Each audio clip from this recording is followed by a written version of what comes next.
వైద్య శాఖపై కుక్క స్వైర విహారం అంటూ సోషల్ మీడియాలో ఒక వీడియో వైరల్ అవుతా ఉంది.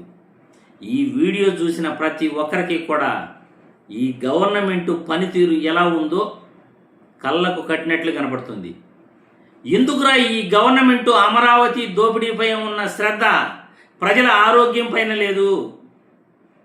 వైద్య శాఖపై ఇంత నిర్లక్ష్యం దేనికి? వైద్య శాఖపై కుక్కలు స్వైర విహారం చేస్తుంటే వీళ్ళు ఇంత నిర్లక్ష్యంగా ఎలా వ్యవహరిస్తున్నారు? ఒక్కసారి సోషల్ మీడియాలో వైరల్ అవుతున్న వీడియో చూసిన తర్వాత మళ్ళీ దీనిపై మనం విశ్లేషించుకుందాం. న్యూ జీజీహెచ్ లో సిబ్బంది నిర్లక్ష్యంగా ప్రవర్తించారు. పేషెంట్ కాలు తొలగించి బయటపడేశారు సిబ్బంది. మనిషి కాలుని కుక్క పీక్కుతింది. ఆ దృశ్యం మీరు స్క్రీన్ పైన చూస్తున్నారు. బయోవేస్ట్ రూమ్ లో శరీర భాగాలను ఉంచాలి. ఖననం చేయకుండా హాస్పిటల్ సిబ్బంది బయటపడేస్తున్నారు. ఇక్కడ కుక్క పీక్కు తింటోంది కాలు. ఈ ప్రయత్నాలన్నీ కూడా ప్రజల ఆరోగ్య సంరక్షణ ప్రాథమిక బాధ్యతగా తీసుకుని పనిచేస్తున్న కూటమి ప్రభుత్వం ఇవాళ గౌరవ ముఖ్యమంత్రి చంద్రబాబు నాయుడు గారు, పవన్ కళ్యాణ్ గారి నాయకత్వం. అనేక చోట్లేమో ఎలికలు కలిసి విద్యార్థులు హాస్పిటల్ పాలవుతారు. ప్రభుత్వ హాస్టల్లో చదువుకునేటటువంటి వాళ్ళు ఒక పక్క కలుషిత ఆహారం, ఇంకో పక్క హాస్పిటల్లో మందులు దొరకు కుక్కల స్వైర విహారం చేస్తాం. వైద్య ఆరోగ్య శాఖ మంత్రి రాష్ట్రానికి ఉన్నాడా పోయాడా తెలియనటువంటి పరిస్థితి.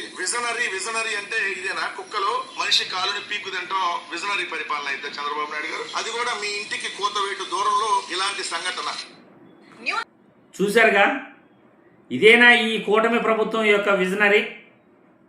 చంద్రబాబు గొప్పలు చెప్తుంటాడుగా, విజనరీ అని అంటాడు.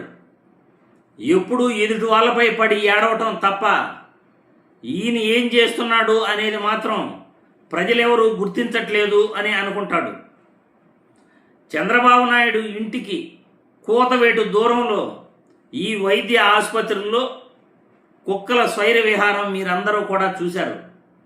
వైద్య శాఖ ఎంత నిర్లక్ష్యంగా ఉందో, వైద్య ఆరోగ్య శాఖ మంత్రి నిద్రపోతున్నాడా లేకపోతే మేలుకుని ఉన్నాడా రాష్ట్ర ప్రజలు ఎవరికీ కూడా అర్థం కావట్లేదు. రాష్ట్రంలో వైద్య శాఖను పూర్తిగా గాలి కుదిలేశారు. ప్రజల ఆరోగ్యంపై ఎవరికి కూడా శ్రద్ధ లేదు. గవర్నమెంట్ ఆసుపత్రుల్లో ఏం జరుగుతోంది అనేది ఏ ఒక్కడికి కూడా బాధ్యత అనేది లేదు. ఇది మన రాష్ట్ర ప్రభుత్వ పరిపాలన. చంద్రబాబు యొక్క విజనరీ ఇదే. ఇటువంటి విజనరీని ప్రజలందరికీ కూడా ఆయన చూపించాలనుకున్నాడు. అమరావతి దోపిడీపై ఉన్న శ్రద్ధ గవర్నమెంట్ ఆసుపత్రులపై, ప్రజా ఆరోగ్యంపై ఎందుకు లేదు ఈ కూటమి ప్రభుత్వానికి అని సోషల్ మీడియాలో నెటిజన్లు ప్రశ్నిస్తున్నారు. నిజమే కదా, ప్రజా ఆరోగ్యానికి మించిన శ్రద్ధ చంద్రబాబు నాయుడికి అమరావతి రాజధాని. అక్కడ రియల్ ఎస్టేట్ వ్యాపారం చేసుకుంటూ ఆయన దోపిడీ చేయడానికి ఈ ప్రభుత్వ ఖజానా అంతా కూడా ఖర్చు పెడుతున్నాడు. రాష్ట్రంలో 3.65 లక్షల కోట్లు అప్పు చేసి ఇప్పుడు అమరావతిలోనే తగలబెడుతున్నాడు. వైద్య శాఖను పూర్తిగా మర్చిపోయాడు. ప్రభుత్వ బడులను పూర్తిగా మర్చిపోయాడు. విద్య, ఆరోగ్య రంగాలతో పాటు శాంతి భద్రతలు కూడా పూర్తిగా నాశనం అయిపోయినాయి.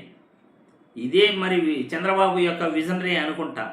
ప్రజలందరూ కూడా చంద్రబాబు విజనరీకి చప్పట్లు కొడతారా లేకపోతే ఆయనకు దండేసి సన్మానిస్తారా? మీ ఇష్టం.